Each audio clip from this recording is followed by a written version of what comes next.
On August 21st, 2017, the United States witnessed a rare event in astronomy.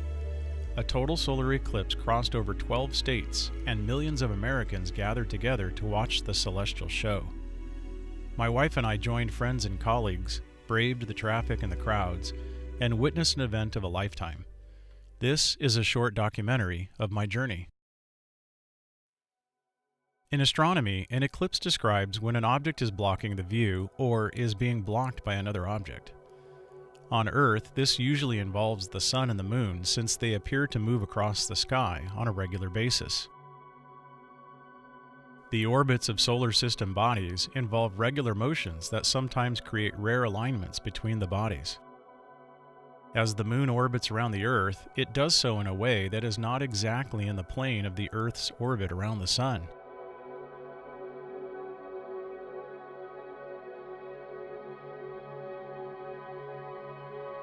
As seen from the surface of the Earth, the path the moon takes against the background stars is not the same path that the sun takes as seen against those same stars.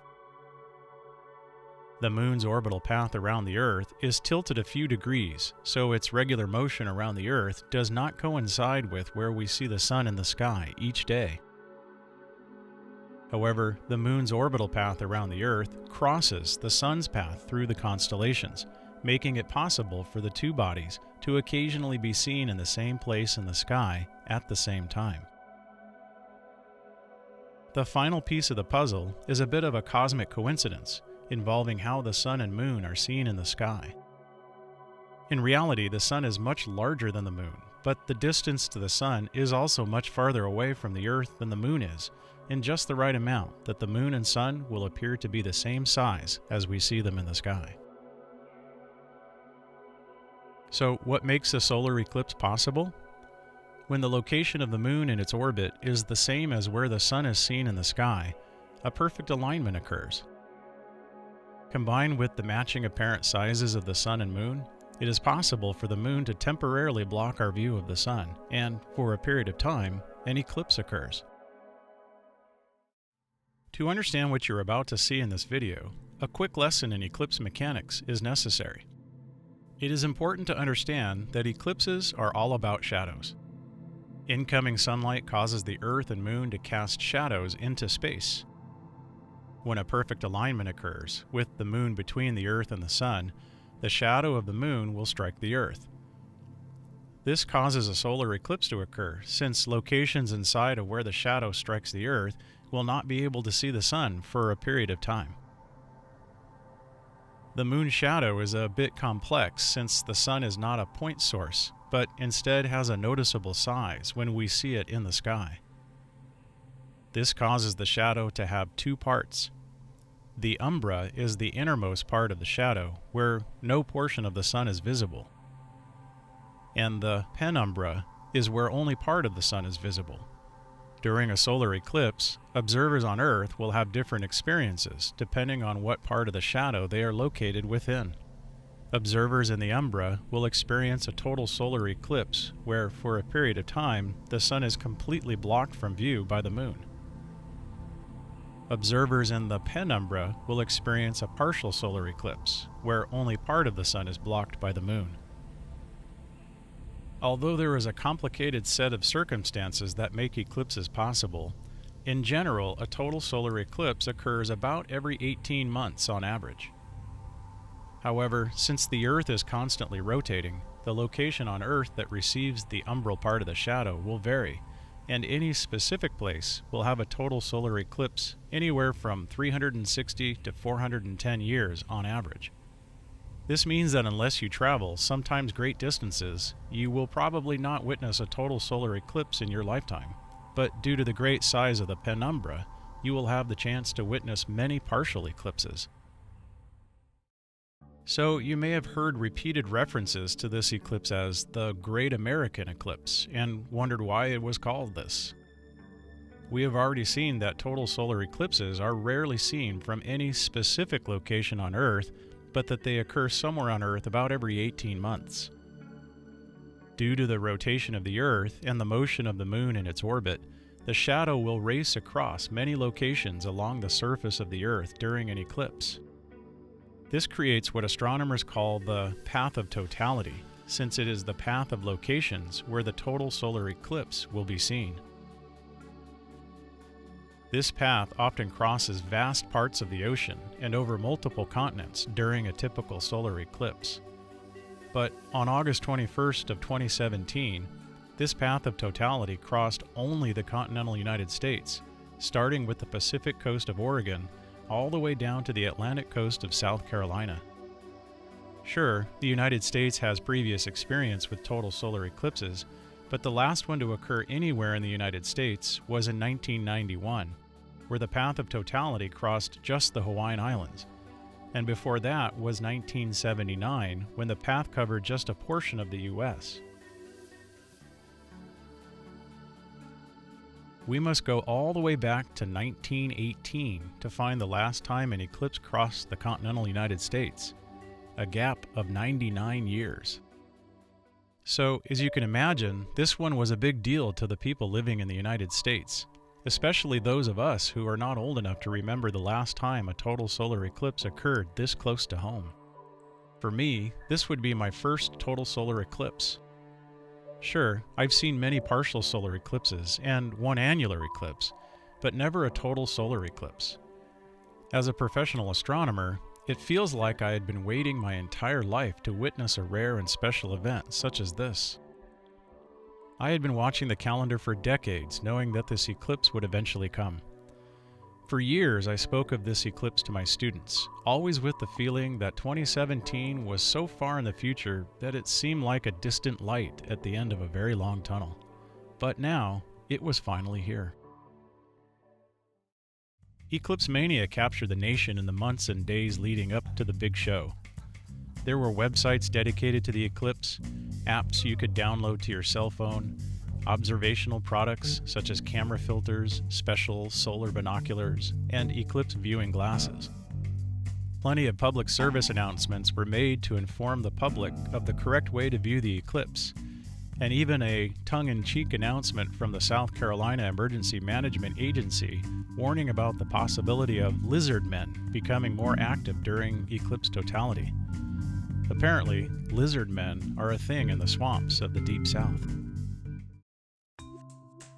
In preparation to witness this once-in-a-lifetime event, there were many things to consider when choosing a location. The obvious part was choosing a location along the path of totality. The path for this eclipse ran nearly 2,500 miles from coast to coast and was 65 miles wide due to the size of the umbra. The speed of the shadow was more than 1,880 miles per hour, as it made its way across the entire United States in just over 90 minutes. The best locations for a total solar eclipse are found along the center of the path of totality, and therefore a line called the center line would be the most desirable place for eclipse watchers to witness the celestial spectacle. As you can imagine, with modern data sets at our fingertips and the convenience of the internet, a wealth of information was released by various organizations designed to help travelers choose a location that best suited their needs. Perhaps the most obvious was choosing a location with good weather. After all, you don't want to invest a great deal of travel time, money, and effort just to be clouded out on the big day.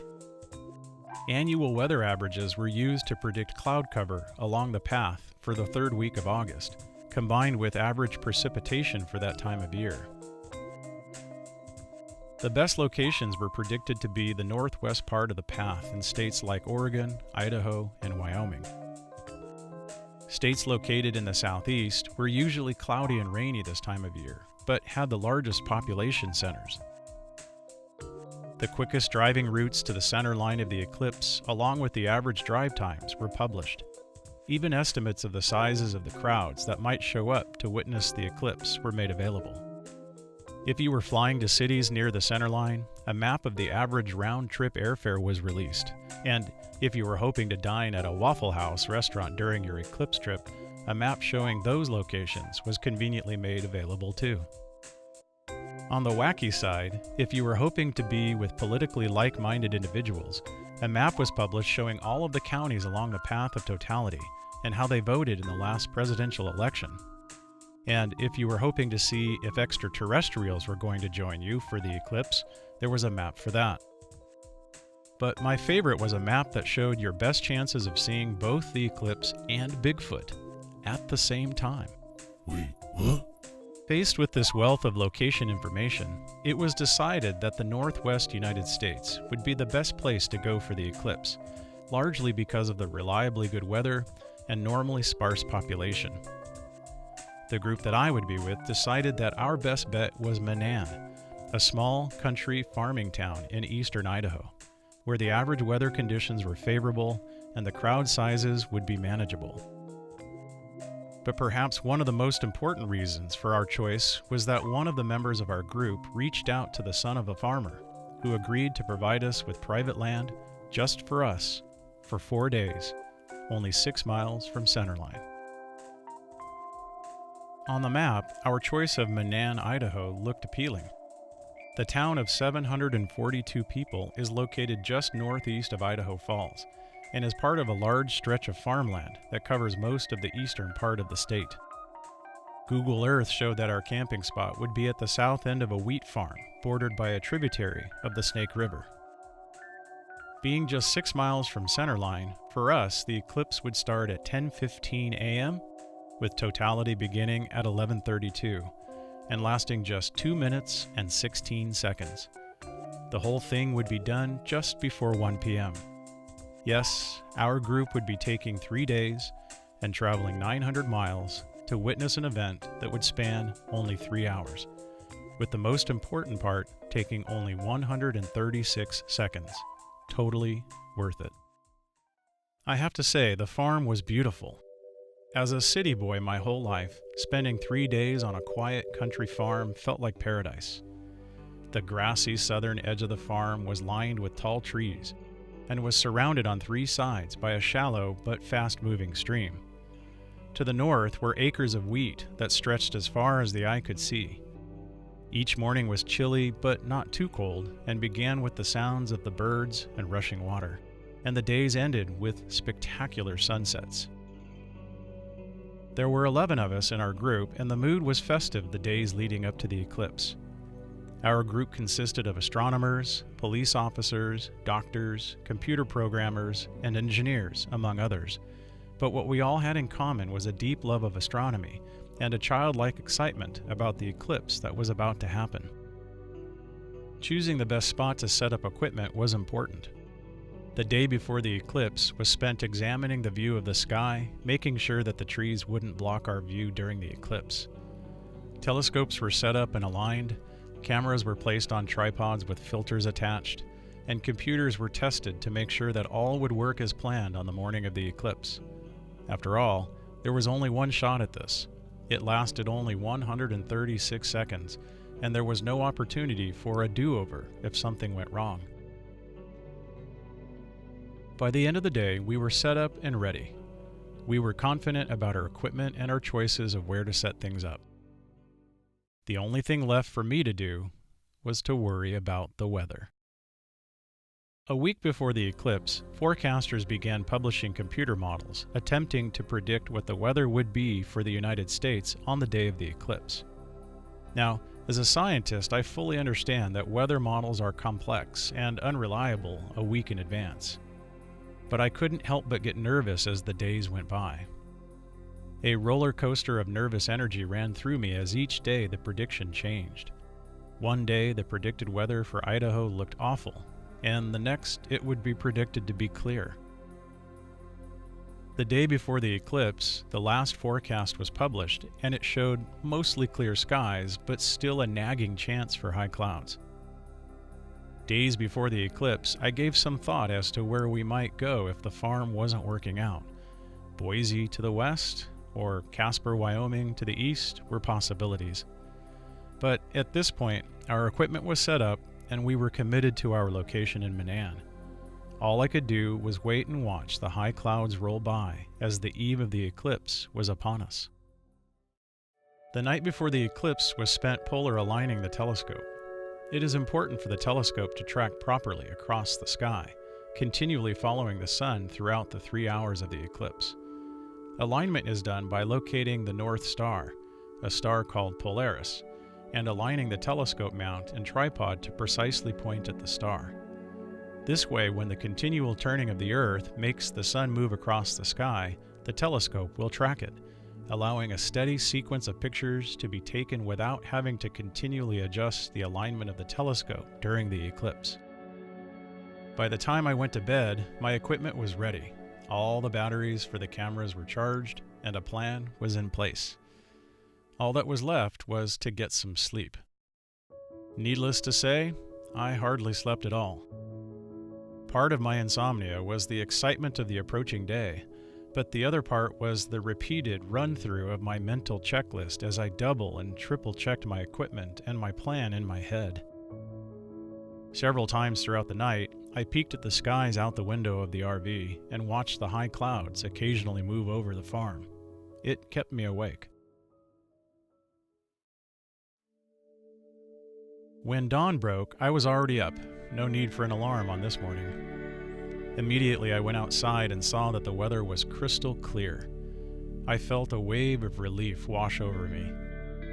The sky was a striking azure blue, and the sun was bright and low in the east. Even though I couldn't see it, I knew that the moon was next to the sun in the sky, growing ever closer to its scheduled encounter just 4 hours away. I was relieved and excited. It finally felt like everything would go according to plan.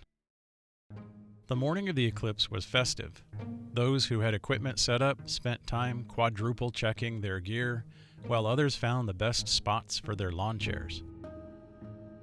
At 10:15 and 19 seconds exactly, our leader, Richard, yelled out to the group that the eclipse had started. Sure enough, a quick peek through the telescope showed that a small bite was being taken out of the disk of the sun. The beginning of the eclipse is called first contact, and it marks the point where the moon steadily begins to work its way across the disk of the sun. Totality was still 1 hour and 17 minutes away, but my plan was to take pictures every 30 seconds to document the steady movement of the moon as it covered more and more of the sun. My time-lapse camera was going, my telescope was tracking the sun, and my laptop computer was controlling one camera while I was manually taking pictures through the other. Our crowd of onlookers began to grow as family and friends of the farmer began arriving for the eclipse. People of all ages were buzzing with excitement as they donned eclipse glasses and gazed skywards towards the sun. We offered the visitors views through our telescopes and took turns explaining what was happening in the sky.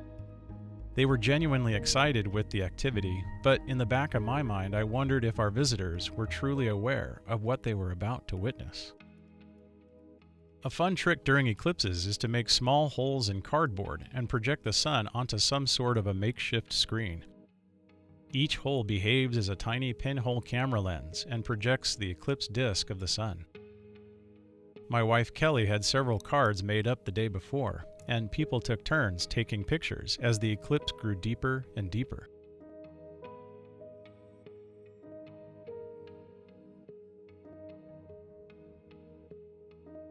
As totality grew closer, the sky began to take on a noticeably darker, slightly gray color. The temperature was dipping a bit, and the light from the sun seemed more intense and sharp. This is typical during an eclipse, since the disk of the sun is growing smaller, and therefore becoming more like a point source of light. I expected this to happen, but it felt very surreal. Finally, about a minute before totality, the western horizon began growing ominously dark. The umbral part of the shadow was fast approaching at nearly 1,900 miles per hour. I shouted to the crowd to turn around and look at the shadow, since they were fixated with their view of the sun in the opposite direction. But convincing them to do so was impossible. Richard yelled out, steadily counting down the time to totality. 30 seconds. 10 seconds. Then suddenly, at exactly 11:32 a.m., a curtain of darkness dropped all around us as the moon covered the last tiny portion of the sun's disk. The crowd cheered as the sun turned into a bright ring of light against the darkened sky. Totality was upon us. The clock had started. It is amazing how fast 136 seconds goes by. I removed the solar filter on the telescope and started taking pictures. A feeling of frantic excitement washed over me. There was no time to think about ISO numbers or exposure times, so I just started turning the dial on the camera and taking pictures, trying to get some variety. Between each picture, I could see a brief image appear on the display screen of the camera, so I knew I was capturing some amazing stuff. I remember telling myself to look skyward and actually look at the eclipse, fearing that it would be over before I looked away from the camera. The view of the eclipse sun was striking and something I will never forget. I had seen countless pictures of past eclipses taken by other people, but this time I was seeing things with my own eyes. The view in person was more vivid than any photograph can capture.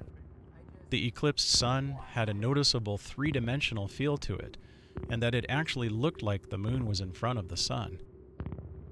It seemed like I could reach out and touch the display in the sky. The sky grew dark enough that some stars were visible, and Venus blazed brightly to the west of the eclipsed sun, easily visible in the briefly darkened sky. I could hear the excitement in the voices of those in the crowd. Kids giggled while the adults shouted to each other, many of them saying that they could not believe what they were actually witnessing. During totality, the disk of the sun is covered by the moon, but the bright outer atmosphere of the sun is still visible. This region above the sun is called the corona, and although it is always there, it is usually outshined by the brighter surface of the sun. During a total solar eclipse, only the corona is visible for the few minutes of totality. On this day, we were treated to additional activity along the edge of the sun. For days leading up to the eclipse, the sun developed a few large sunspots on its surface, and on the day of the eclipse, a large solar prominence arched over the western edge of the sun. This pinkish-colored prominence is clearly visible in the pictures taken during totality. The pink color is the telltale sign that the sun is made of hydrogen gas. And just like that, it was over. I cheated a bit and kept the solar filter off as the sun started to peek out from behind the moon. Richard yelled out, "Filters on!" to the crowd as I snapped my last few images through the telescope. The sunlight that was now starting to flood the scene was sharp and focused. It felt like we had a giant spotlight on us as the sky quickly began to get brighter. Venus vanished back into the bright daytime sky, and the last edge of the umbral shadow could be seen racing off to the east. It was done. The people in the next county over, and then the next, were now getting the shadow that had just covered us. I could imagine the cheers of awe and wonder as the eclipse raced across the United States at 2 3/4 faster than the speed of sound. We had passed through third contact, the phase where the moon slowly begins to uncover the disk of the sun. For the next hour and 22 minutes, the moon would slowly move and reveal the full brightness of the sun. I kept taking pictures every 30 seconds during this portion of the eclipse, and I remember that it felt like an eternity before it was finished. I knew there were some great images captured by my camera, and I couldn't wait to get my first chance to view them on the laptop computer. Finally, 12:57 p.m., and I snapped my last picture through the telescope. A sense of accomplishment and drained emotions washed over me. Mission accomplished, I remember thinking. We had traveled 900 miles to witness one of nature's rare astronomical events, and everything worked out as good as one could expect. I felt fortunate to be a part of it all. It was widely reported that tens of millions of people would be making their way to see this eclipse somewhere along the center line that stretched 2,500 miles across the U.S. Days before the eclipse, it was widely reported that cities in the Northwest, the most favorable locations to witness the eclipse, were bracing themselves for the onslaught of people and automobile traffic. After the eclipse, these millions of people would make a mass exodus from their chosen locations back to their home cities. Traffic snarls were predicted and in many cases came true. Good evening. It's been quite a day, and tonight thousands of people who traveled to Idaho to see the Great American Eclipse are still trying to get home. Oh, it has been slow going for people driving on I-15. Take a look at some of this video. Many people have been stuck in traffic for as many as 7, 8 hours. And in Garland, near Idaho, public safety officials say there have been several crashes because of all the traffic. Even our crews who left this afternoon right now are still making their way back to the valley. Others we spoke to just decided to stay the night to avoid all the traffic. Scott Cardell, my fellow astronomer at Palomar College, was able to join us for the eclipse, but didn't have the luxury to wait out the traffic because he had to get back and start the fall semester at school. His journey back to Salt Lake City to catch a flight home should have taken about 4 hours from our location in Manan. Unfortunately, his slow crawl down the I-15 took him nearly 8 hours, just barely arriving in time for his flight home. Luckily for the rest of us, we didn't have to leave right away. Our farmer host graciously gave us until the next day to pack up and head home. This meant that we could relax and chat about our mutual experiences. We ended the day with a group barbecue dinner, a few beers, stories, and lots of laughs. I was exhausted but satisfied. It was a good day. Hours after the eclipse, pictures and videos began flooding the internet. Millions of images taken along the center line across the United States showed just how much this country embraced the eclipse. Videos of excited crowds at mass gatherings shared a common feeling of excitement and wonder during Totality. Several of the major news networks had live, uninterrupted coverage of the eclipse, moving from city to city along the center line. Actors, Oregon, this is a live picture from NASA happening right now. Those are beautiful prominences. Those are explosions on the moon of the sun. And it will last that total eclipse for about 2.5 minutes over there in Oregon. That's right. A group of climbers witnessed the eclipse from the summit of Grand Teton, providing spectacular views of the umbral shadow racing across the land. Not really.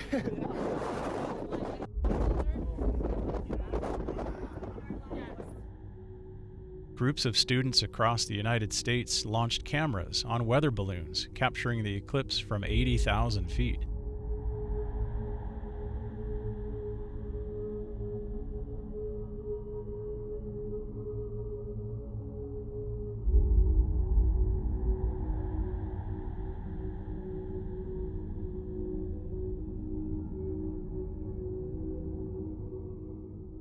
The shadow can be easily seen racing across the surface of the Earth, giving views unlike any other.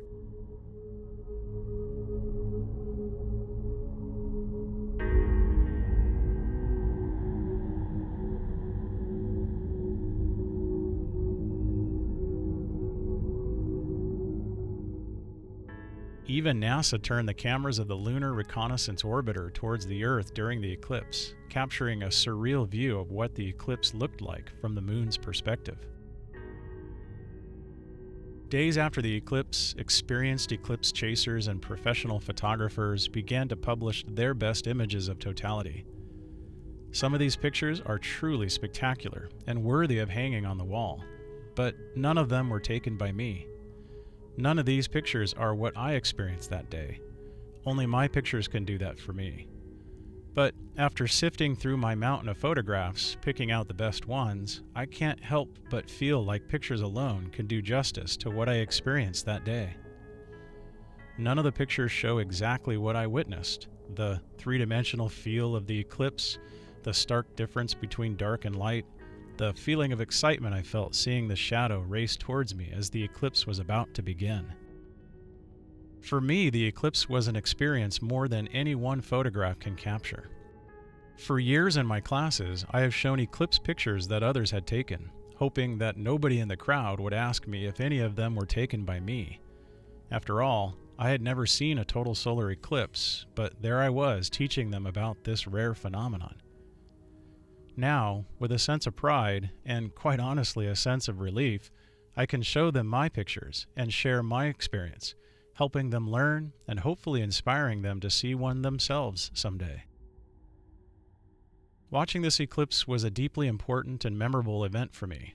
Joining the ranks of those who have seen a total solar eclipse was one of my lifelong goals, near the top of my astronomical bucket list. I think of all those Americans who lived so close to the center line but didn't bother to drive those last few miles. A few days before the eclipse, my wife and I met a vendor selling antiques in a small town in Idaho just 60 miles south of the centerline.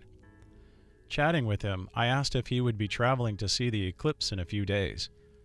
Stating that he didn't want to bother with the traffic, he said that he would probably stay home on the big day. He said, besides, the eclipse is supposed to be 99% coverage from here, and 99% is close enough to 100. I pleaded with him to make the trip. I tried my best to convince him of how that last 1% makes all the difference, and that it would be an experience he would never forget. He sounded doubtful, but said that he would think about it. I suspect he stayed home that day, watching his 99% partial eclipse. I think about all the people in small-town America along the centerline that were lucky enough to have one of the rarest celestial events cross over their homes and stayed inside because they didn't understand what was happening.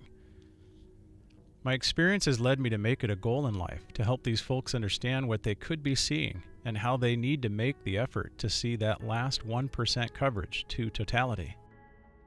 It is my hope that what America experienced on August 21st, 2017 will be a lesson for those who wish to see the next one. After all, it is going to happen again in April of 2024. I am already planning to see this one. I hope you will too.